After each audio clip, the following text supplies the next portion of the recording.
నమస్తే, welcome to JLTV news. నేను ప్రసన్న. ముందుగా హెడ్లైన్స్ చూద్దాం. జిల్లా పునర్విభజన ప్రక్రియపై వెల్లువెత్తుతున్న హర్షాతి రేఖలు. జగన్ సర్కార్ సంస్కరణలపై విజయోత్సవ సంబరాలు. మిగులు బడ్జెట్కు తూర్పు జెడ్పీ ఆమోదం. ప్రధాన రంగాలకు అగ్రతాంబూలం.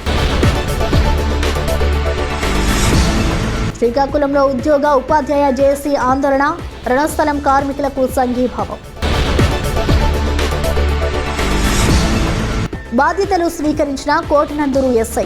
అసాంఘిక చర్యలను సహించేదే లేదని హెచ్చరిక. తూర్పుగోదావరి జిల్లా పరిషత్ వచ్చే ఆర్థిక సంవత్సర అంచనా బడ్జెట్ పద్దులకు ఆమోదముద్ర వేసింది.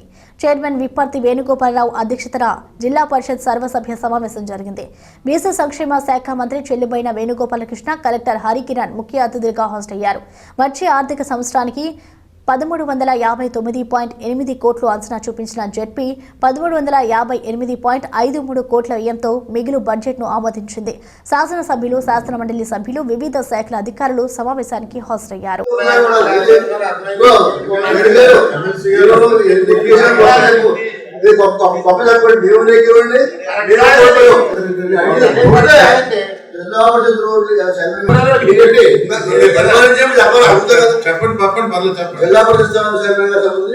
మా సొంత ఊర్లో నెగిటివ్ ఊళ్ళో ఉంటే అంత దారుణమైన పరిస్థితి ఉంది. మా ఊరి నుంచి తాడికి వెళ్ళాలంటే రోడ్డు బాగలేదు, చాలా వరస్ట్ జడ్పీ రోడ్లు అన్ని ఎక్కువ ఉన్నాయి. ఒకటి గ్రామీణ ప్రాంతాలు అలా ఉన్నాయి. ఆర్మీ రోడ్లు మన వేరే నియోజకవర్గంలో చెప్పండి, మీ నియోజకవర్గంలో ఆర్మీ రోడ్లు అన్ని పాడైపోయింది. వెరిఫై చేయండి. మీరు అసలు వేయకుండా సబ్స్టాండర్డ్ ఎవరండి? డెల్టా ప్రాంతంలో రోడ్లే చెప్పండి. 3 సంవత్సరాలు మ్యాక్సిమం వివాద రహితులు, చాలా మంచి పేరు ఉంది. ఇలా మాట్లాడటం వల్ల ఏమవుతుంటే కొంచెం అది తగ్గిపోతాయని నేను ఎప్పుడూ కూడా ప్రధానమంత్రి సడక్ గ్రామీణ యోజన పథకం అని సుమారుగా 6 కిలోమీటర్ రోడ్లు వచ్చినాయి సార్, పూర్తని కూడా. అవి కూడా ఇక్కడ ఉన్నటువంటి పంచాయతీరాజ్ ఇంజనీరింగ్ కూడా చెప్పారు. ఆర్ఎండ్బి రోడ్ల పరిధి, అందులో 1200 కిలోమీటర్లు స్టేట్ హైవేస్ ఉన్నాయి. 3000 కిలోమీటర్లు మేజర్ డిస్ట్రిక్ట్ రోడ్స్ అంటే జిల్లా రోడ్లు. వీటిల్లో మేము పార్ట్ హోల్స్ ఉన్నవి. ఇందాక అందరూ చెప్పినట్లుగా పార్ట్ హోల్స్ ఉన్నది వాస్తవం. మన ముఖ్యమంత్రి గారి ఆదేశాల ప్రకారం ఎట్టి పరిస్థితుల్లో మే, జూన్ కల్లా కంప్లీట్ చేయాలని టార్గెట్ పెట్టుకున్నాం సార్.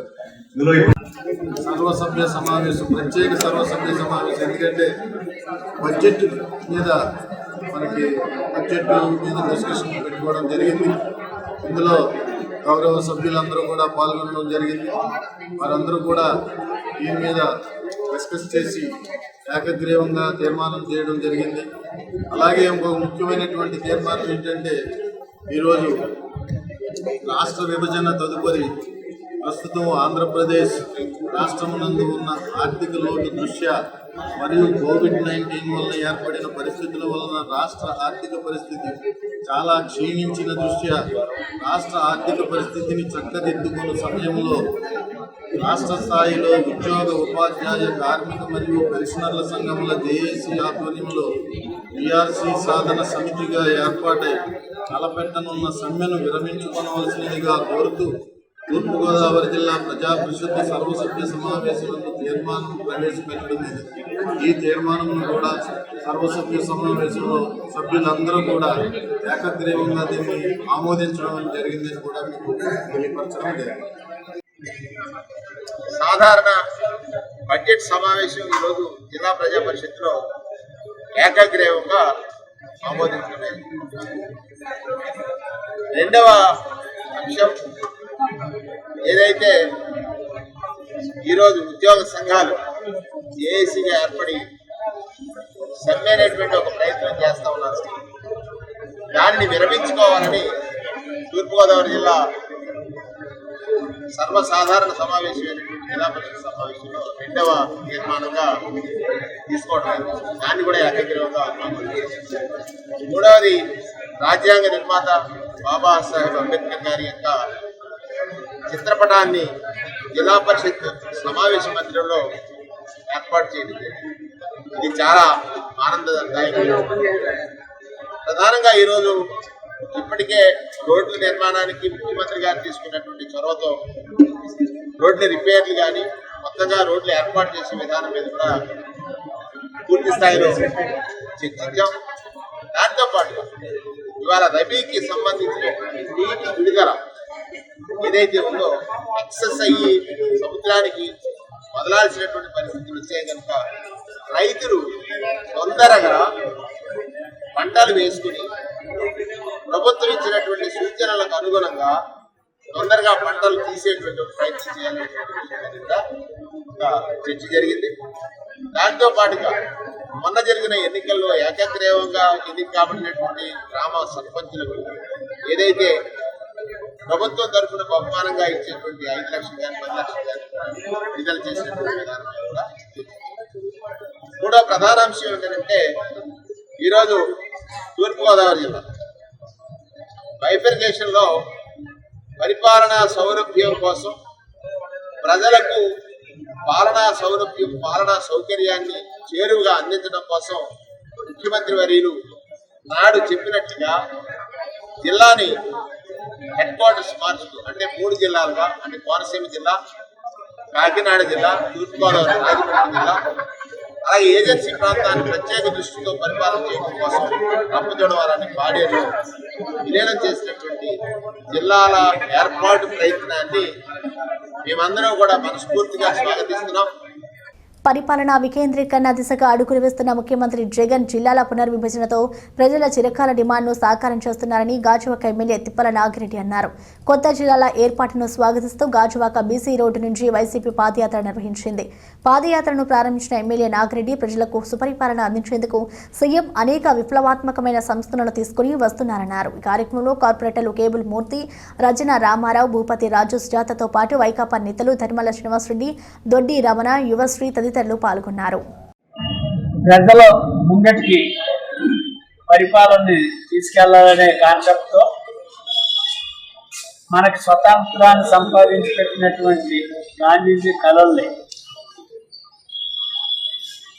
జగన్మోహన్ రెడ్డి గారు వచ్చే వరకు ఎవరో కూడా గ్రామ స్వరాజ్యాన్ని తీసుకురావాలనే తలంపు రాలేదు. ఒక్క జగన్మోహన్ రెడ్డి గారికి భారతదేశంలో మొట్టమొదటగా వాలంటరీ వ్యవస్థను కానీ సచివాలయ వ్యవస్థను కానీ తీసుకొచ్చి పరిపాలన గ్రామ స్థాయికి ప్రజల ముందుకి తీసుకెళ్ళేటువంటి నాయకుడు. అందుకే ఆ నాయకుడికి మరి అతను ఎన్నికల్లో గెలిచిన తర్వాత ఏ ఎన్నికలు జరిగినా వైఎస్ఆర్ పార్టీ గెలుపొందింది కానీ రెండో పార్టీ ఏ పార్టీ కూడా ఎక్కడా కూడా అధికారంలోకి రాలేదు. డిపాజిట్లు కూడా పోగొట్టిన పరిస్థితి వచ్చింది. ఇంకా ఆ నాయకుడి మీద విశ్వాసం ఉన్నది. సంక్షేమ పథకాల్లో 95% ఈ 2.5 ఏళ్ళు పూర్తి చేశారు. ఉన్నటువంటి 0.5% లాగా ఉన్నటువంటి సంక్షేమ పథకాల్లో భాగమైనటువంటి అతను ఇచ్చిన మేనిఫెస్టోలో పేర్కొనబడినటువంటి ప్రతి పార్లమెంట్ నియోజకవర్గాన్ని జిల్లాగా చేస్తానని మాట ఇచ్చారు. ఆ మాటని ఇప్పటికే అన్ని పూర్తయిపోయి జిల్లాల వైద్యుగా పరిపాలన సాగవలసిన పరిస్థితి ఉన్నప్పటికీ కరోనా వల్ల ఈ 2 సంవత్సరాలు ఒక రకంగా లేట్ అయిందని చెప్పాలి. ఇవాళ పరిపాలన అనేది వికేంద్రీకరణ చేయాలని, ప్రజల ముందుకే పరిపాలన తీసుకెళ్లాలనే తలంపుతో ఇవాళ 25 నియోజకవర్గాల్ని 25 జిల్లాలుగా చేస్తానన్నప్పటికీ ఇవాళ విశాలమైనటువంటి ఏజెన్సీ ప్రాంతంలో దాన్ని 2 జిల్లాలుగా విభజించడం వల్ల ఇవాళ 26 పార్లమెంట్ నియోజకవర్గాలు ఏర్పడి 26 జిల్లాలుగా ఏర్పడ్డాయి. ఈ పరిపాలన అంతా కూడా మనకి ఎక్కడో ఏజెన్సీలో ఉన్నటువంటి జాయింట్ కలెక్టర్ గారిని కావాలనుకున్న విశాఖపట్నం రావాలి. 60-70 కిలోమీటర్ల నుంచి రావాల్సిన పరిస్థితి ఉంది. అలాంటి పరిస్థితి నుంచి కూడా ఈవేళ వాళ్ళకి ఎక్స్పెండిచర్ అవ్వకూడదు, వాళ్ళకి పరిపాలన అవిలాభ్యం బాధపడకూడదు అనే ఉద్దేశంతో వాళ్ళు ఇంటి ముందుకే వాళ్ళ పరిపాలన తీసుకెళ్లి పెట్టినటువంటి పరిస్థితి ఈ జిల్లాల ఏర్పాటు వల్ల అది సాధ్యపడుతుంది. మరి జగన్మోహన్ రెడ్డి గారు ఏ నిర్ణయం తీసుకున్నా ప్రజల అవసరాలని వాళ్ళకి చేరేసే విధంగా వాళ్ళకి నియరెస్ట్ పాయింట్లో ఇవాళ అన్నీ కూడా ఇంటికి చేర్చే విధంగా ఎలాగైతే చేస్తున్నారో ఇవాళ జిల్లాల్లో కూడా వాళ్ళకి కొద్దిపాటి డిస్టెన్స్లోనే వాళ్ళ అవసరాలన్నీ కూడా తెలియపరుచుకుని ఆర్టీసీ ద్వారా వాళ్ళ పనులన్నీ చేసుకునేందుకు అవకాశం కల్పించే విధంగా ఈవేళ ఈ జిల్లాలో ఏర్పాటు చేసే వల్ల సమకూరుతుంది. ఇక రెండోది ఉదయాన్నే ఒక యాప్ తయారైంది. ఆ యాప్ ఏంటంటే ఏ ఒక్కరు కూడా ఏ యాప్స్కి వెళ్ళవలసిన అవసరం లేదు. ఇవాళ ఆంధ్రప్రదేశ్ యాప్ అని ఒకటి పెట్టారు. ఆ యాప్ ద్వారా ఏంటంటే మన ఆన్లైన్లో అప్లై చేసుకుంటే ఇవాళ ఫలానా సచివాలయంలోకి వెళ్ళి అక్కడే ఆ సర్టిఫికేట్ తీసుకోవాలా, అక్కడే ఆ రేషన్ కార్డు తీసుకోవాలా, అక్కడే ఆధార్ కార్డు తీసుకోవాలా, లేదా అక్కడే రిజిస్టర్ చేసుకోవాలా, ఏ అవసరమైనా అలాగే ఆ సచివాలయ పరిధిలో ఉన్న వాళ్ళు ఆ గ్రామాలలో పొందవచ్చు అని ఉండేది. అదేమి లేదు. త్రూఅవుట్ స్టేట్ ఎక్కడి నుంచైనా ఆన్లైన్లో అప్లై చేసుకుంటే వాళ్ళు అన్ని పనులు కూడా ఆన్లైన్లో చేయించుకునే అవకాశంగా ఇలా యాప్ కూడా తీసుకొచ్చారు. జిల్లాల పునర్విభజన ప్రక్రియపై హర్షాతిరేకాలు వ్యక్తమవుతున్నాయి. దీర్ఘకాలంగా పెండింగ్లో నలుగుతున్న గ్రామీణ జిల్లా కల సాకారం కానుండటంతో విశాఖ గ్రామీణ వాసులు సంబరపడుతున్నారు. అనకాపల్లి కేంద్రంగా కొత్త జిల్లా ఏర్పాటు చేయడం పట్ల వైఎస్ఆర్ కాంగ్రెస్ పార్టీ విజయోత్సవం జరుపుకున్నారు. అనకాపల్లిలో టౌన్ అధ్యక్షుడు మందపాటి జానకి రామరాజు ఆధ్వర్యంలో స్థానిక రామచంద్ర థియేటర్ వద్ద అంబేద్కర్ విగ్రహానికి పూలమాలలు వేసి నివాళులర్పించిన వైసీపీ నేతలు సీఎం జగన్ చిత్రపటానికి పూలమాలలు వేసి కృతజ్ఞతలు తెలిపారు. కార్పొరేటర్లు సునీత ప్రసన్నలక్ష్మి, జాజిల రమేష్, కొనతాల మురళీకృష్ణ, బొడ్డేడ శివ, చవితన కాంతం, నడిశెట్టి మధు, ఏవి రత్నకుమారి, పల్లాక రాము పాల్గొన్నారు. అనకాపల్లి ప్రజానీకం తరఫున అలాగే శాసనసభ్యులు గుడివాడ అమర్నాథ్ గారికి కూడా ప్రత్యేకమైన ధన్యవాదాలు తెలియజేస్తున్నాం. ఎందుకంటే అనకాపల్లి అనేసరికి రూరల్ హెడ్ క్వార్టర్గా ఉన్న అనకాపల్లిని ఈరోజు జిల్లాగా చేయడం, 13 జిల్లాలుగా ఉన్న వాటిని 26 జిల్లాలు చేసి వాటికి ఎంతో అపురూపమైన ప్రతి జిల్లాకి కూడా ఒక మంచి పేరుని సెలెక్ట్ చేసి పెట్టడం, ఎంతో మహానుభావుల యొక్క పేర్లు పెట్టడం మరొకసారి జగన్మోహన్ రెడ్డి గారికి ముందు చూపుతో ప్రజలందరినీ కూడా ఒక ఎలా నడిపించాలి, ఒక నాయకుడు ఎలా నడిపించాలి, ఏ ఆలోచనతో ఉండాలి అనే ఆలోచనలు చూపించిన వ్యక్తి ఎవరైనా ఉన్నారంటే అది ఒక్క వైఎస్ జగన్మోహన్ రెడ్డి గారే.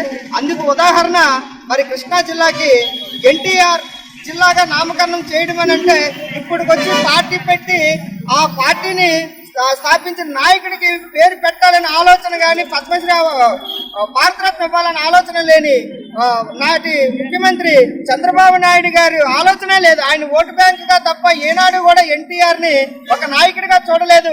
ఒక నాయకుడిగా గుర్తించిన వ్యక్తి ఎవరైనా ఉన్నారంటే అది ఒక వైఎస్ జగన్మోహన్ రెడ్డి గారు మాత్రమే. అటువంటి నాయకుడిని ఈ రోజు ఆంధ్ర ప్రజలందరూ కూడా ఎంతో మెచ్చుకున్నారు. ఎందుకంటే అనకాపల్లికి ఆల్రెడీ మనకు అన్ని రకాలుగా సౌలభ్యాలను ఏర్పాటు చేస్తున్న శాసనసభ్యులు గుడివాడ అమర్నాథ్ గారు, అలాగే పార్లమెంట్ సభ్యులు శ్రీమతి వెంకట సత్యవతి గారు కూడా అనకాపల్లి అభివృద్ధిలో ముందడుగు వేస్తున్నారు. మరి జిల్లాని ఏర్పాటు చేయడం వీరందరికీ కూడా ప్రత్యేకమైన ధన్యవాదాలు తెలియజేసుకుంటూ సెలవు తీసుకుంటున్నాను. అనకాపల్లి వాసులందరికీ కూడా గౌరవ ముఖ్యమంత్రి శ్రీ వైఎస్ జగన్మోహన్ రెడ్డి గారు ఒక శుభవార్త. ఈ ప్రాంతం అందరికీ కూడా మరి అనకాపల్లి బెల్లం ఎంత మధురంగా తీపిగా ఉంటుందో అనకాపల్లి జిల్లాగా ఏర్పరిచి అనకాపల్లి చుట్టుపక్కల ఉన్న పార్లమెంటరీ జిల్లా ప్రజలందరికీ కూడా గౌరవ ముఖ్యమంత్రి శ్రీ వైఎస్ జగన్మోహన్ రెడ్డి గారు శుభవార్త చెప్పిన తరుణంలో మా ప్రీతమ శాసనసభ్యులు శ్రీ గుడివాడ అమర్నాథ్ గారి సారథ్యంలో ఆయన తాలూకా పిలుపు మేరకు ఈ రోజున పట్టణ వైఎస్ఆర్ కాంగ్రెస్ పార్టీ సారథ్యంలో స్థానిక కార్పొరేటర్లు, పట్టణ వైసీపీ నాయకుల, అదేవిధంగా మిగతా వైసీపీ నాయకుల సహకారంతో ఈ రోజున మరి అనకాపల్లిని జిల్లాగా ప్రకటించిన గౌరవ ముఖ్యమంత్రి వైఎస్ జగన్మోహన్ రెడ్డి గారికి ధన్యవాదాలు చెప్పే కార్యక్రమానికి శ్రీకారం చుట్టడం జరిగింది. దీనిలో భాగంగానే నిన్ననే రాజ్యాంగాన్ని మనకు అందించిన గౌరవ డాక్టర్ బిఆర్ అంబేద్కర్ గారి తాలూకా స్ఫూర్తితో ఆయనకి నివాళులు అర్పించి మరి ఈ ప్రాంత ప్రజానీకానికి మరి ఇక్కడ అనకాపల్లిని జిల్లాగా ఏర్పాటు చేస్తారని మరి గతంలో ఈ ప్రాంతంలో ఎన్నికల ప్రణాళిక ఉన్నప్పుడు వైఎస్ జగన్మోహన్ రెడ్డి గారు ఇచ్చిన హామీని గుర్తెరిగి ఈ రోజున అనకాపల్లి ప్రజానీకానికి ఇవాళ జిల్లాగా ప్రకటించిన తరుణంలో మరి గౌరవ ముఖ్యమంత్రి శ్రీ వైఎస్ జగన్మోహన్ రెడ్డి గారి తాలూకా చిత్రపటానికి ఇక్కడున్న మహిళా నాయకులందరూ కూడా పాలాభిషేకం చేయడం జరిగింది. ఇప్పటికే జిల్లా వ్యాప్తంగా అనకాపల్లితో పాటు యలమంచిలి, నర్సీపట్నం, పెందుర్తి, చోడవరం, యలమంచిలి మరి పాయకరాపేట వరకు ఉన్న ప్రజానికులు అందరూ కూడా చాలా హర్షాతిరేకాలు వ్యక్తం చేస్తున్న వేళ. ఎందుకంటే ఈ ప్రాంతంలో ఉన్న సేవలకు ఇవాళ విశాఖపట్నం వెళ్ళవలసిన పరిస్థితులు ఇక ముందు ఉండవు. రేపు ఉగాది నుంచి ఎక్కడి నుంచి పరిపాలన జరుగుతుందన్న ఆశతో ఉన్న తరుణంలో మరి అనకాపల్లి కేంద్రంగా ఒక కలెక్టర్ ఆఫీస్ వస్తుందని ఆనందం, అనకాపల్లి కేంద్రంగా ఒక రూరల్ జిల్లా పోలీస్ ఆఫీస్ వస్తుందని ఆనందం, అనకాపల్లి కేంద్రంగా అన్ని తాలూకా కార్యనిర్వాహకుల కార్యక్రమాలు వస్తే మరి ఈ ప్రాంత ప్రజానికి సుదూర్ఘ ప్రాంతంకి వెళ్లకుండా అన్ని సేవలు కూడా ఈ ప్రాంతంలోనే పొందుతాయి ఆనందాన్ని అనకాపల్లి ప్రజలు వ్యక్తం చేయడం జరుగుతుంది. ముఖ్యంగా శాసనసభ్యులు గుడివాడ అమర్నాథ్ గారు ఇప్పటికే ప్రీతమ ముఖ్యమంత్రి శ్రీ వైఎస్ జగన్మోహన్ రెడ్డి గారి సారథ్యంలో అనకాపల్లి కేంద్రంగా మరి ఈ అనకాపల్లికి పార్లమెంట్ సభ్యురాలుగా ఉన్న శ్రీమతి బిశెట్టి వెంకట సత్యవతి గారి తాలూకా సహకారంతో కూడా ఇక్కడ సూపర్ స్పెషాలిటీ ఆసుపత్రి మరి మెడికల్ కాలేజీని మంజూరు చేసిన విషయం మనకు తెలుసు. మరి రానున్న కాలంలో శాసనసభ్యులు గుడివాడ అమర్నాథ్ గారి నేతృత్వంలో మిగతా శాసనసభ్యుల సహకారంతో అనకాపల్లి జిల్లాగా ఏర్పడి మరింత అభివృద్ధి చెందుతుందని ఆశిస్తూ ఇంత మంచి కార్యక్రమం, ఇంత మంచి వార్త అందించిన గౌరవ ముఖ్యమంత్రి వైఎస్ జగన్మోహన్ రెడ్డి గారికి మొత్తం వైఎస్ఆర్ కాంగ్రెస్ పార్టీ తరఫున ధన్యవాదాలు తెలుపుతున్నాం. సీఎం జగన్మోహన్ రెడ్డి గారు ఏవేవైతే ముందు విభజన చట్టంలో చెప్పారో అవన్నీ కూడా చేసి చూపించారు. 13 జిల్లాలు 26 జిల్లాలుగా చేసి ప్రజల సంక్షేమం కూడా అన్నీ కూడా సుఖంగా జరగడానికి ఇక్కడ స్పెషాలిటీస్ ఎన్నో రకంగా ఉండడానికి అనకాపల్లి జిల్లాగా ఏర్పాటు చేశారు. చేస్తానని చేసినారు. థ్యాంక్ యూ సీఎం గారు, జగన్ గారు, గురువాడ అమర్నాథ్ గారు, వెంకట సత్యవతి గారు, అలాగే థ్యాంక్ యూ. ఈరోజు జగన్మోహన్ రెడ్డి గారు 13 జిల్లాలను 26 జిల్లాలుగా అన్నమాట ప్రకారంగా ప్రకటించడం అనేది జగన్మోహన్ రెడ్డి గారికి చాలా ధన్యవాదాలు తెలియజేసుకుంటున్నాము. ఇక్కడ ఉన్నటువంటి శాసనసభ్యులు ఎమ్మెల్యే గారు గుడివాడ అమర్నాథ్ గారు కానీ, ఎంపీ మేడం సత్యవతి గారు కానీ, ఎందుకంటే మన ప్రాంతాన్ని అభివృద్ధి చేయడానికి ఎంతో వాళ్ళు కూడాను పాటుపడుతున్నారు. వాళ్ళందరికీ కూడా ఈ జిల్లాల ఏర్పాటుకు జగన్మోహన్ రెడ్డి గారు ఎలాగైతే మనకు అనకాపల్లి జిల్లా చేస్తానని పాదయాత్రలు హామీ ఇచ్చారో ఆ ప్రకారంగా జిల్లాను చేశారు. అందుకు జగన్మోహన్ రెడ్డి గారికి చాలా రుణపడి ఉంటాము. మా జిల్లా రావడం వల్ల అన్ని సౌకర్యాలు ఇక్కడే ఉంటాయి కాబట్టి అందరం కూడా ప్రజలందరూ కూడా ఆనందపడతారు ఈ విషయంలో. ఈరోజు పరిపాలన వికేంద్రీకరణ, అభివృద్ధి వికేంద్రీకరణ కోసం రాష్ట్ర ప్రభుత్వం నూతనంగా జిల్లాల ఏర్పాటుకు నోటిఫికేషన్ జారీ చేయడం చాలా ఆనందంగా ఉంది. దాంట్లో భాగంగా మన అనకాపల్లికి జిల్లాగా ప్రకటించడం కూడా చాలా ఆనందంగా ఉంది. అనకాపల్లి జిల్లాగా మారడం వల్ల మన అనకాపల్లితో పాటు చుట్టుపక్కల గ్రామాలన్నీ కూడా అభివృద్ధిలోకి వస్తాయి. అలాగే ప్రభుత్వ కార్యాలయాలన్నీ కూడా మన అనకాపల్లికి జిల్లాగా మారడం వల్ల వస్తుంది. సుదీర్ఘంగా విశాఖపట్నం వరకు వెళ్ళి అక్కడ పనులు చేయించుకునే బదులు ఇక్కడ దగ్గరలోనే మనకి పనులు జరిగే అవకాశం ఉన్నది. దీనికి ముఖ్యంగా మన ముఖ్యమంత్రి వర్యులు మన వైఎస్ జగన్మోహన్ రెడ్డి గారికి మనం అందరం కూడా కృతజ్ఞతలు తెలియపరచాలి. దీనికోసం ఎంతో శ్రమించిన మన అనకాపల్లి శాసనసభ్యులు గుడివాడ అమర్నాథ్ గారు కానివ్వండి, పార్లమెంట్ సభ్యురాలు బిశెట్టి సత్యవతి గారు కానివ్వండి, వారికి కూడా నేను ప్రత్యేక కృతజ్ఞతలు తెలియజేస్తూ సెలవు తీసుకుంటున్నాను. పరిపాలనా సౌలభ్యం కోసం పార్లమెంట్ నియోజకవర్గం నుంచి 13 జిల్లాల నుంచి ఒక 26 జిల్లాలుగా చేసిన మన ప్రియతమ ముఖ్యమంత్రి వైఎస్ జగన్మోహన్ రెడ్డి గారికి ధన్యవాదాలు తెలియజేస్తూ, అలాగే ఇందులో ముఖ్యంగా చెప్పాల్సింది ఏంటంటే మన అనకాపల్లిని ఒక జిల్లాగా ప్రకటించిన ముఖ్యమంత్రి జగన్మోహన్ రెడ్డి గారికి, అలాగే మన అనకాపల్లి శాసనసభ్యులు శ్రీ గుడివాడ అమర్నాథ్ గారికి ధన్యవాదాలు తెలుపుకుంటూ ఈ కార్యక్రమానికి చేసిన కార్యకర్తలు మీడియా ప్రతినిధులందరికీ కూడా నా నమస్కారాలు. అధికార వికేంద్రీకరణలో జగన్ సర్కార్ మరో ముందడుగు వేసిందన్నారు మాజీ మంత్రి దాడి వీరభద్రారావు. జిల్లా పునర్విభజనకు నడుం బిగించిన సీఎం జగన్మోహన్ రెడ్డి 26 జిల్లాల ఏర్పాటుకు రంగం సిద్ధించడం హర్షణీయమని వీరభద్రారావు వ్యాఖ్యానించారు. మండల వ్యవస్థను ఎన్టీఆర్ తీసుకొస్తే సీఎం జగన్ జిల్లా పునర్విభజన చేపడుతున్నారన్నారు. వీరభద్రారావు కొత్త జిల్లాలకు తెలుగు సాంస్కృతిక పేర్లను ప్రకటించడం సీఎం గొప్పతనాన్ని నిదర్శనమన్నారు. జనాభా గణన జరుగుతున్నటువంటి సందర్భంగా ఎటువంటి కొత్త జిల్లాల ఏర్పాటు సాధ్యం కాదనేటువంటి భ్రమ కొంతమందిలో ఉంది. కానీ 2020 జనవరిలోనే కేంద్ర ప్రభుత్వం జనాభా గణనకు నోటిఫికేషన్ ఇచ్చింది. కోవిడ్ కారణంగా ఆ జనాభా గణన అనేది ఈనాటి వరకు కూడా ప్రారంభం కాలేదు. కాబట్టి జనాభా గణన జరుగుతున్నది అనేటువంటి మాట నిజం కాదు. అంతేకాకుండా జనాభా గణన జరుగుతున్నటువంటి సందర్భంగా గ్రామాలు పట్టణాల సరిహద్దులు మాత్రమే కదపడానికి వీల్లేదు, మార్పు చేయడానికి వీల్లేదు అన్నారు. గ్రామాలు పట్టణాల సరిహద్దులు ఏమీ మార్చడం లేదు. కేవలం కొన్ని జిల్లాలను పునర్వ్యవస్థీకరణ చేయడం అనేటువంటిది జరుగుతోంది. అది కూడా జనాభా గణన ఇంతవరకు ప్రారంభం కాలేదు కాబట్టి ఎటువంటి ఆంక్షలు కూడా ఈ జిల్లాల ఏర్పాటుకు అవరోధం కాదు. ఖచ్చితంగా జిల్లాల ఏర్పాటు జరగడమే కాకుండా ఈ ప్రారంభం కూడా ఉగాది నుంచి అవుతుందనేది తప్పనిసరిగా ముఖ్యమంత్రి జగన్మోహన్ రెడ్డి గారికి ఎన్టీ రామారావు గారి ఆశీస్సులు మెండుగా నిండుగా ఉంటాయని ఆశిస్తున్నాను.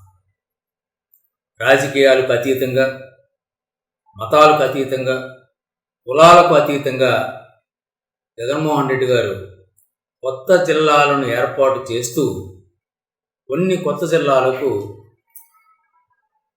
పెద్దల పేర్లు, సాంస్కృతిక పరమైనటువంటి పేర్లను పెట్టడం అనేటువంటిది చాలా గొప్ప విషయం. ఇది చరిత్రాత్మకమైనటువంటి సంఘటన. ముఖ్యంగా ఎన్టీ రామారావు గారి పేరును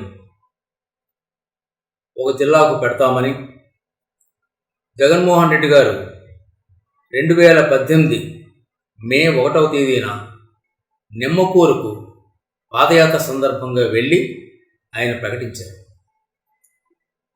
మీరు ప్రకటించారు కదా, దానికి రామారావు గారి పేరు ఎప్పుడు పెడతారని ఏనాడు ఎవరు ప్రశ్నించలేదు, దాన్ని పాయింట్అవుట్ చేయలేదు. కానీ వారికే జ్ఞాపకం ఉంచుకొని ఇవాళ సమయం వచ్చినప్పుడు రామారావు గారి పేరును రాజకీయాలకు అతీతంగా పెట్టడం అనేటువంటిది ఎంతో స్వాగతించాల్సినటువంటి విషయం. తప్పనిసరిగా సాంస్కృతికపరమైనటువంటి పేర్లను పెట్టడంలో ఆయన రాజనీతిజ్ఞత అవనవండి, మన సంస్కృతి పట్ల, తెలుగు సంస్కృతి పట్ల, భారతీయ సంస్కృతి పట్ల ఆయనకు ఉన్నటువంటి విశ్వాసమే అవనవండి, ఆయనకు మనందరం కూడా అభినందన తెలపాల్సినటువంటి అవసరం ఉంది. ప్రధానంగా తిరుపతికి వెంకటేశ్వర స్వామి వారి పేరు శ్రీ బాలాజీ అని పెట్టడం, రాయచోటికి 19వ శతాబ్ది వాగ్గేయకారుడు అయినటువంటి అన్నమయ్య గారి పేరు పెట్టడం, పుట్టపర్తికి ప్రపంచవ్యాప్తంగా 146 దేశాలకు ఆశీస్సులు అందించినటువంటి సత్యసాయి బాబా గారి పేరు పెట్టడం, అలాగే విజయవాడకు ఎన్టీఆర్ పేరు పెట్టడం అనేటువంటిది ఎంతో ఎంతో ఆహ్వానించదగినటువంటి సంఘటన. ఎన్టీ రామారావు గారు అధికార వికేంద్రీకరణ ప్రారంభిస్తూ మండలాలను ఏర్పాటు చేయడం జరిగింది. అధికార వికేంద్రీకరణ పట్ల కమిట్మెంట్ ఉన్నటువంటి జగన్మోహన్ రెడ్డి గారు మళ్ళీ గ్రామ స్థాయిలో సెక్రటరియట్లు నియమించడం, వాలంటీర్లు నియమించడం, ఇవాళ జిల్లాల కార్యాలయాలను ప్రజలకు అందుబాటులో ఉంచేందుకు 13 అదనపు జిల్లాలను ఏర్పాటు చేయడం అనేటువంటిది ఈ రాష్ట్రంలో. విశాఖ నగరంలోని మల్కాపురం అంబేద్కర్ కాలనీలో అగ్ని ప్రమాదం సంభవించింది. రామలక్ష్మి అనే వ్యాపారికి చెందిన శ్రీ కనకదుర్గ వస్త్ర దుకాణంలో నిప్పంటుకుంది. తెల్లవారుజామున 4 గంటల సమయంలో ఈ ప్రమాదం చోటు చేసుకుంది. విద్యుత్ షార్ట్ సర్క్యూట్ కారణంగా మంటలు చెలరేగి దుకాణం ఆహుతైంది. సుమారు 5 లక్షల వరకు ఆస్తి నష్టం జరిగినట్లు ప్రాథమిక అంచనా. పెదగంట్యాడ అగ్నిమాపక సిబ్బంది మంటలను అదుపులోకి తెచ్చారు.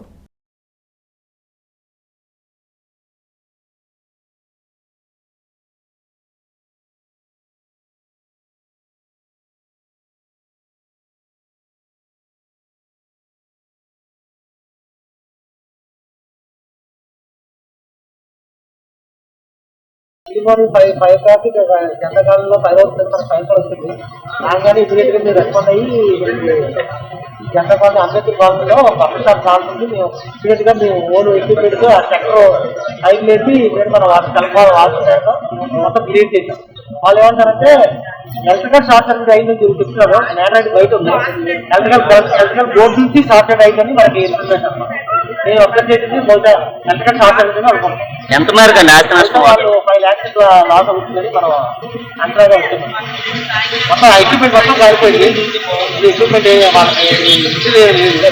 మొత్తం మన వాటర్తో ఫుల్గా ఆపేసి అగ్ని ప్రమాదం ఎవరికైనా గాయాలు జరిగాయండి? మామూలు గాయాలు అయితే ఓన్లీ మెటీరియల్ కాలింది షార్ట్ సర్క్యూట్ ద్వారా. తూర్పుగోదావరి జిల్లా కోటనందూరు సబ్ ఇన్స్పెక్టర్గా పి శ్రీనివాస్ బాధ్యతలు స్వీకరించారు. 2015 బ్యాచ్కు చెందిన ఈయన తొలి పోస్టింగ్లో 2016 నుంచి 2019 వరకు చింతూరు ఎస్ఐగా పనిచేశారు. అక్కడి నుంచి బదిలీపై వచ్చిన శ్రీనివాస్ తుని ఎస్ఐగా సమర్థవంతంగా విధులు నిర్వర్తించారు.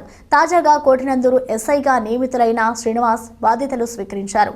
ట్రాఫిక్ వంటి ప్రధాన సమస్యలను పరిష్కరిస్తారని, ఇదే సమయంలో అసాంఘిక శక్తులపై ఉక్కుపాదం మోపుతారని ఆయన హెచ్చరించారు. నా పేరు శ్రీనివాస్ కుమార్.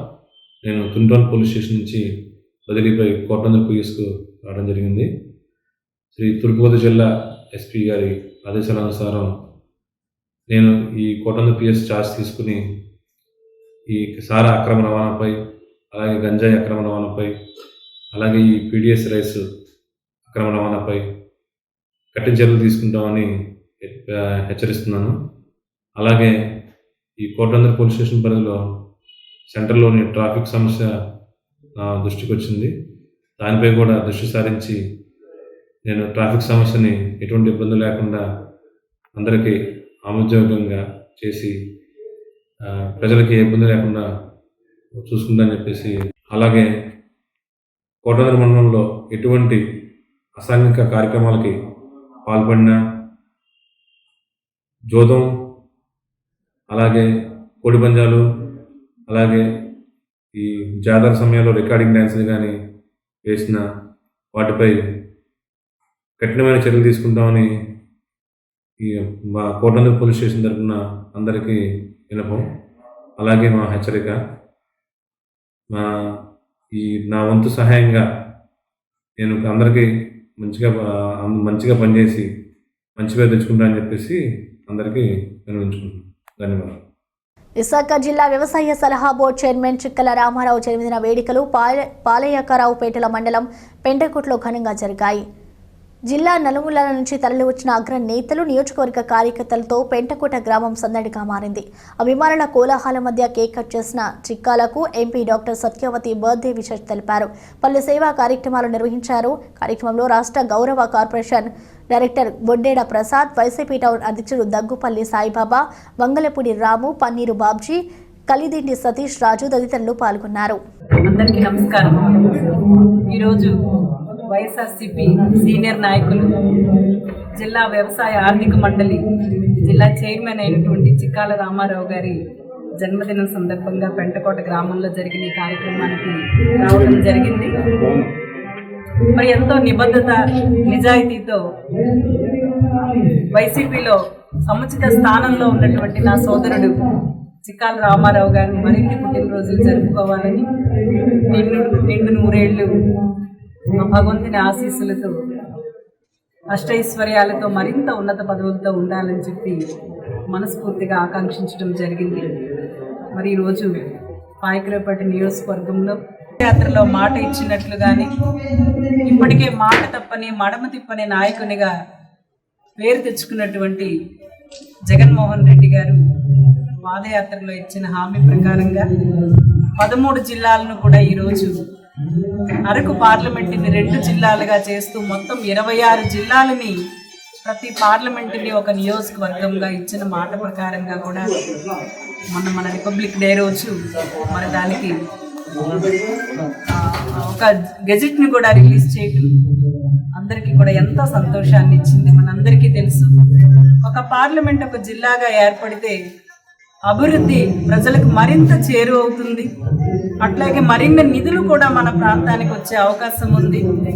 ముఖ్యంగా మన అనకాపల్లి పార్లమెంటు పరిధిలో అనకాపల్లి జిల్లాగా వస్తే ఇప్పటికే పారిశ్రామికంగా ఎదుగుతున్నటువంటి పెందుర్తి కానీ యలమంచిలి కానీ మన పాయకరావుపేట నియోజకవర్గం కానీ మరింతగా కూడా అభివృద్ధి చెంది జిల్లా ఒక కేంద్రంగా అనకాపల్లి ఉంటే ప్రతి ఒక్కరికి కూడా అందుబాటులో మన జిల్లా అధికారులందరూ కూడా అందుబాటులో ఉంటే ప్రజల సమస్యలు కూడా సత్వరం పరిష్కరించబడతాయని చెప్పి మేమందరం కూడా మీ ద్వారా Malkapuram Saint Ann's college of women's కు national assessment accreditation and council grade A certificate లభించింది.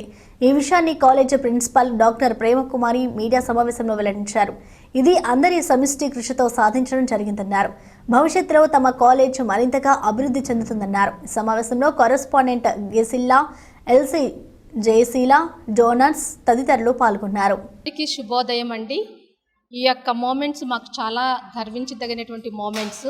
ఎందుకంటే మా Saint Ann's college for women దేనికైతే ఉమెన్ ఎంపవర్మెంట్ అనే ఒక విషన్ ఉందో ఒక 5 సంవత్సరాల నుంచి వర్క్ చేస్తూ లాస్ట్ 2 ఇయర్స్ కూడా బాగా హార్డ్ వర్క్ చేస్తూ లాట్ ఆఫ్ కమిట్మెంట్తోనూ డెడికేషన్తోనూ మా స్టాఫ్, స్టూడెంట్స్, మేనేజ్మెంట్ పనిచేయటం వల్ల ఈరోజు మా యొక్క Saint Ann's college for women నాక్ అక్రిడేట్ విత్ ఏ గ్రేడ్తో మేము ముందుకు వచ్చాము. ఈ యొక్క మూమెంట్స్ మాకు చాలా చాలా సంతోషాన్ని ఇస్తుంది. సంతోషాన్నే కాకుండాను ఈ యొక్క ఫ్యూచర్లో కూడా మా యొక్క ఏ గ్రేడ్ నుంచి A++ వరకు వెళ్ళేటటువంటి సత్తా మాకు ఉంది అని చెప్పి మాకు ఈ యొక్క ఏ గ్రేడ్ ద్వారా మాకు తెలిసింది. అయితే ఈ యొక్క ప్రాసెస్లో మేము వెళుతూ ఉంటుంటే మాకు తెలిసింది ఏంటంటే మాలో ఉన్నటువంటి చాలా చాలా టాలెంట్స్, చాలా చాలా నైపుణ్యాలు బయటికి తీసుకురాగలిగాము. అయితే ఒక మోటివ్తో మేము అందరము పనిచేసాము. అది ఏంటి మోటివ్ అంటే women empowerment students welfare project. ఎటువంటి స్వార్థం లేకుండాను మా యొక్క స్టూడెంట్స్ని అందరినీ కూడాను ఈ యొక్క భవిష్యత్తులో ఒక ఉన్నతమైన స్థాయికి తీసుకొస్తూ మన యొక్క దేశానికి అతి ముఖ్యమైనటువంటి భావి పౌరులుగానే కాకుండా ఉన్నతమైనటువంటి లీడర్స్గాను ఉంచుతూ నైతిక విలువలతో మన యొక్క దేశాన్ని ముందుకు తీసుకుపోయే శక్తులను వాళ్ళలో మేము ఇచ్చామని నమ్ముతున్నాము. ఈరోజు మాకు సక్సెస్ వచ్చిందంటే మేము దేవుని యొక్క కృపతోనూ మా యొక్క స్టాఫ్, స్టూడెంట్స్, మేనేజ్మెంట్ యొక్క సపోర్ట్తోనూ మేము ఈ యొక్క కార్యక్రమాలను చేసి ఏ గ్రేడ్ స్థాయిలోకి నిల్చోడానికి నిల్చోగలిగినట్లు చేసింది. దానికి మేము మాకు సహాయం చేసినటువంటి ప్రతి ఒక్కరికి కూడాను పేరు పేరున ధన్యవాదాలు తెలియపరుస్తూ ఉన్నాము. మరి ముఖ్యంగా ఆ దేవునికి కృతజ్ఞతలు చెల్లిస్తూ ఉన్నాము. రానున్న సార్వత్రిక ఎన్నికల్లో గెలిపే లక్ష్యంగా పార్టీ శ్రేణులు పనిచేయాలని భీమిలి నియోజకవర్గ తెలుగుదేశం పార్టీ ఇన్ఛార్జ్ కోరడ రాజాబాబు పిలుపునిచ్చారు. మధురవాడ జోన్ పిల్లకవానిపాలెంలో 7వ వార్డు కార్పొరేటర్ పిల్లా మంగమ్మ అధ్యక్షతన జరిగిన పార్టీ కార్యకర్తల విస్తృత స్థాయి సమావేశానికి హాజరైన కోరాడ వార్డు స్థాయి నుంచి క్యాడర్ను మరింత బలోపేతం చేయాలన్నారు. ప్రజా సమస్యల పరిష్కారానికి కార్పొరేటర్ చేస్తున్న కృషిని అభినందించారు. ఈ సమావేశంలో పిల్లా వెంకట్రావు, కానూరి అచ్యుతారావు, నాగోతి సూర్యప్రకాష్, పోతిన సోమపాత్రుడు, మామిడి దుర్గారావు, పోతిన బుజ్జి తదితరులు పాల్గొన్నారు.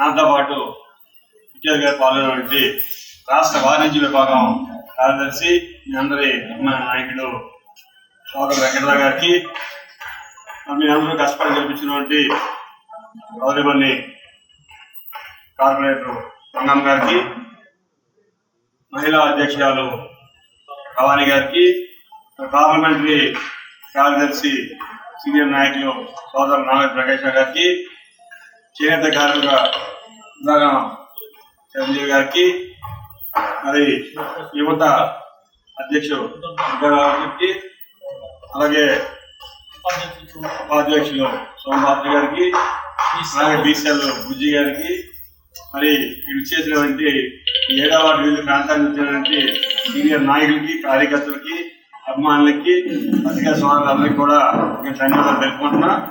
మరి ఈరోజు నేను ఇన్ఛార్జ్ అయిన తర్వాత చంద్రబాబు నాయుడు గారు గత జూన్ 25 నిమజ్జనం అనౌన్స్ చేయడం. అప్పుడు నేను హాస్పిటల్లో ఉన్నా. అప్పుడు ఒక 4 రోజులు ఎవరిని కలవలేకపోయాను. మొత్తం ఫ్యామిలీ అంతా కలవడం ఉండడం వల్ల 23 జూలై నుంచి కూడా నేను యాక్టివ్గా రావడం, మీ అందరూ కూడా వెళ్ళి అనంతపురం ఆఫీస్లో కలిసి అప్పుడు ముఖ్య నాయకులతో ఇంటరాక్షన్ అయ్యింది. అంటే వాడు ఆ ప్రాంతంలో ఉన్నటువంటి పెద్ద నాయకులందరూ కూడా వచ్చి కలవడం జరిగింది. అయితే అక్కడ ప్రాంతాల వైద్య ఉన్న నాయకులు కలవాలి, అక్కడ నుంచి అక్కడ ఉన్న సమస్యలు కాబట్టి పార్టీని అక్కడి నుంచి కూడా సంస్థాగతంగా స్ట్రాంగ్ చేయ ఉద్దేశంతోనే ఈ కార్యక్రమం పెట్టడం జరిగింది. ఈ రోజున ఒకటి ఇంటరాక్షన్ కార్యక్రమం, రెండు మీ అందరితో టచ్ అయిన దగ్గర నుంచి ఈ వార్డులో సమస్యలు ఏమన్నాయి, పార్టీ పరంగా ఉన్న సమస్యలు ఏంటి, అలాగే వ్యక్తిగతంగా అభివృద్ధికరంగా ఉన్న సమస్యలు ఏమన్నామండి, ఈ కార్యక్రమాల మీద మీ అందరితో మాట్లాడి ఈ ఫీడ్బ్యాక్ తీసుకొని ఈ కార్యక్రమాల మీద పోరాటం చేయడం, సమస్యలు ఏమైనా ఉంటే మన మధ్యన కార్యక్రమాలు పార్టీ ఆర్గనైజేషన్ ఎటువంటి లోపాలున్నా వాటిని సర్దిద్దుకొని పార్టీని పటిష్టం చేసి రానున్న ఎన్నికల్లో మీ అందరి మధ్య మళ్ళీ గెలిచే విధంగా పార్టీని చంద్రబాబు నాయుడు గారు ముఖ్యమంత్రి చేసే విధంగా అందరూ కృషి చేయడానికి కృషిగా ముందుకు తీసుకునే ఉద్దేశంతో ఈ కార్యక్రమం జరిగింది. ఈ కార్యక్రమం చేసే ప్రతి ఒక్కరు కూడా ధన్యవాదాలు తెలుపుతున్నాను. అయితే ఇక్కడ వాళ్ళకి అండగా నాయకులు కార్యకర్తలు ఇంకా మీరు కృషి చేయాలని కోరుకుంటున్నాము. అదేవిధంగా ఎన్ని అవమానాలు వచ్చినా ముందుకు సాగుతున్నాము అంటే 5-7 వార్డు కార్పొరేటర్గా ఉండి మేము ముందుకు ఇంకా సాగుతున్నాము అంటే మీ అభిమానం మాకు ఎంతో ఉంది. ఇంకా ముందు కూడా మీ అభిమానం మాకు ఉండాలని కోరుకుంటున్నాము. అదేవిధంగా ఇప్పుడు నాయకులు కూడా ఎంతో బాధపడుతున్నారు, మాకు దేనికి వెళ్ళడం లేదు చేయడం లేదని. మాకే అక్కడ ఏమీ లేదండి, మేము ఈ నాయకులకి ఇంకా కార్యకర్తలకి ఇంకేం మేము పిలుస్తాము. అది మీరు అర్థం చేసుకోవాలి. ఇప్పుడు ప్రభుత్వం ఎలా ఉంది, దేని మీద నడుస్తుంది, ఎలా ఉందనే సంగతి మీరు అందరికీ తెలిసిందే.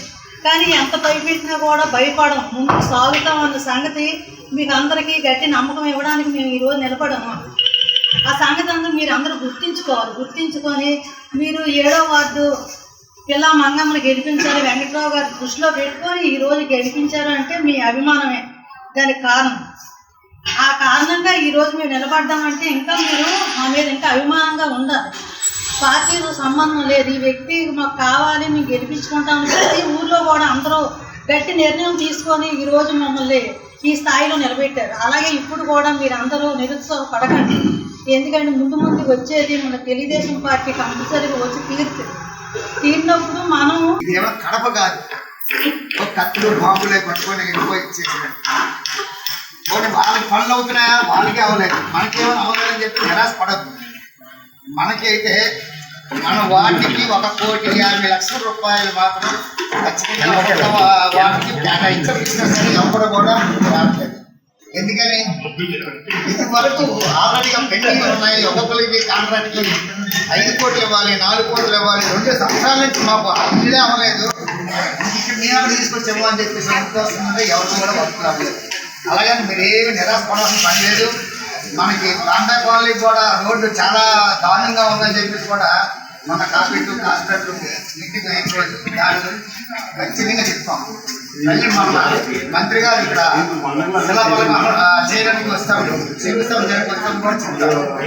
ప్రాంత కాలనీ ఆ రోడ్లో చాలా మంది పడిపోతున్నారు, బైక్ స్టూడెంట్లతో వెళ్ళి రోడ్డు అంతా కంగారుగా ఉంది. కనీసం దాని గురించి మరమ్మతులు చేయడానికి ఆశలు చేయమని చెప్పి ట్యాక్స్ వర్క్ చేయమని చెప్పి కూడా చెప్తాం. అలాగే ఏది భయపడడం పని లేదు, మన పనులు అవుతాయి. కానీ ఒకటి వాస్తవం, మొన్న 7వ వార్డులో మనం అందరం కూడా మీరు అందరూ కూడా కష్టపడి నన్ను ఎలాగైతే మంచి మెజారిటీగా గెలిపించారో అలాగే నెక్స్ట్ మన రాజబాబు గారికి ఖచ్చితంగా ఎమ్మెల్యే సీట్ ఎవరు ఖచ్చితంగా ఖాయం. ఈసారి మాత్రం బాబు దృష్టిలో మంచి పేరు ఉంది. కానీ ఈరోజు మన ఇండియా నియోజకవర్గంలో తెలుగుదేశం పార్టీ అంటే ముందు జెండా రబ్బరబ్బ అవుతుందంటే కారణం రాజబాబు గారే. అక్కడ డీవీలో ఆఫీస్ పెట్టారు, రోజు కూడా ఆఫీస్లో కూర్చుంటున్నారు. మనకి ఏదైనా అవసరం అయితే మనం శ్రీకాకుళం జిల్లా రణస్థలంలోని శాంపిస్టన్స్ కార్మికుల న్యాయపరమైన డిమాండ్లను ఉద్యోగ ఉపాధ్యాయ కార్మిక సంఘాలు సంఘీభావం తెలిపాయి. రమారవి 70 రోజులుగా కార్మికులు ఆందోళన చేస్తున్న యాజమాన్యం చెవికెక్కించుకోవడం లేదని, తక్షణమే కార్మికుల సమస్యలను పరిష్కరించాలని శ్రీకాకుళంలో ఉద్యోగ కార్మిక జేఏసీ ధర్నా నిర్వహించింది. రణస్థలం మండలం వరిసామ వద్ద గల sample pistons and drinks limited plant 2 కార్మికులకు సంబంధించిన సమస్యల పరిష్కారం చేయాలని చెప్పి గత 70 రోజులుగా పోరాటం చేస్తున్నారు. గత 62 రోజులుగా ఫ్యాక్టరీ దగ్గరే రిలే నిరాదీక్షలు కూడా కొనసాగిస్తున్నారు. ఇప్పటికే యాజమాన్యం కార్మికులకు సంబంధించి 2 సంవత్సరాల బోనస్ చెల్లించకుండా కార్మికులు ఇబ్బందులకు గురి చేస్తుంది. అలాగే 69 రోజులు అదనంగా సెలవులు ప్రకటించిన యాజమాన్యం నేటికి కూడా కార్మికుల వేతనాలు చెల్లించలేదు. మరొక వైపు అక్టోబర్ 2021లో పనిచేసిన కాలానికి కార్మికుల వేతనాలు కూడా నేటికి చెల్లించకుండా ఇబ్బందులు గురి చేస్తుంది. ఇప్పటికే ఈ సమస్య మీద జిల్లా కలెక్టర్ గారిని, ఎస్పీ గారిని, అలాగే అధికారులందరినీ కూడా కలిసి దీని మీద వెంటనే జిల్లా యంత్రాంగం జోక్యం చేసుకుని ఉన్నత యాజమాన్యం ఎవరైతే ఉన్నారో వాళ్ళని చర్చలకు పిలిచి జిల్లా యంత్రాంగం సమక్షంలో జాయింట్ మీటింగ్ ఏర్పాటు చేసి కార్మికులు చెల్లించినటువంటి ఆర్థికపరమైన అంశాలు కూడా వెంటనే చెల్లించి సమస్యను సామరస్యంగా పరిష్కారం చేయాలని చెప్పి ఇప్పటికే కోరడం జరిగింది. దాంట్లో భాగంగా ఈరోజు ఆల్ ట్రేడ్ యూనియన్స్, ఉద్యోగ ఉపాధ్యాయ కార్మిక సంఘాల ఆధ్వర్యంలో జిల్లా వ్యాప్తంగా ఈ రోజు రేపు అన్ని మండల తహసీల్దార్ కార్యాలయాలు కూడా ధర్నాలు చేపట్టాలని చెప్పి చేసిన నిర్ణయంలో భాగంగా ఈ రోజు కూడా చేపడుతున్నాం.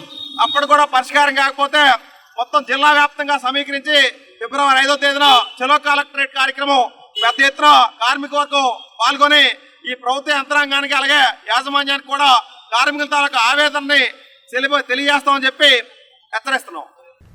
వార్తలు ముగించే ముందు హెడ్లైన్స్ మరొకసారి చూద్దాం. జిల్లా పునర్విభజన ప్రక్రియపై వెల్లువెత్తుతున్న హర్షాతిరేకాలు. జగన్ సర్కార్ సంస్కరణలపై విజయోత్సవ సంబరాలు. మిగులు బడ్జెట్కు తూర్పు జెడ్పీ ఆమోదం. ప్రధాన రంగాలకు అగ్రతాంబూలం. శ్రీకాకుళంలో ఉద్యోగ ఉపాధ్యాయ జేఏసీ ఆందోళన. రణస్థలం కార్మికులకు సంఘీభావం. బాధ్యతలు స్వీకరించిన కోటనందూరు ఎస్ఐ. అసాంఘిక చర్యలను సహించేదే లేదని హెచ్చరిక. ఈ వార్తలు ఇంతటితో సమాప్తం. తిరిగి ప్రసారమయ్యే JLTV న్యూస్లో మళ్ళీ కలుసుకుందాం. అంతవరకు సెలవు. నమస్కారం.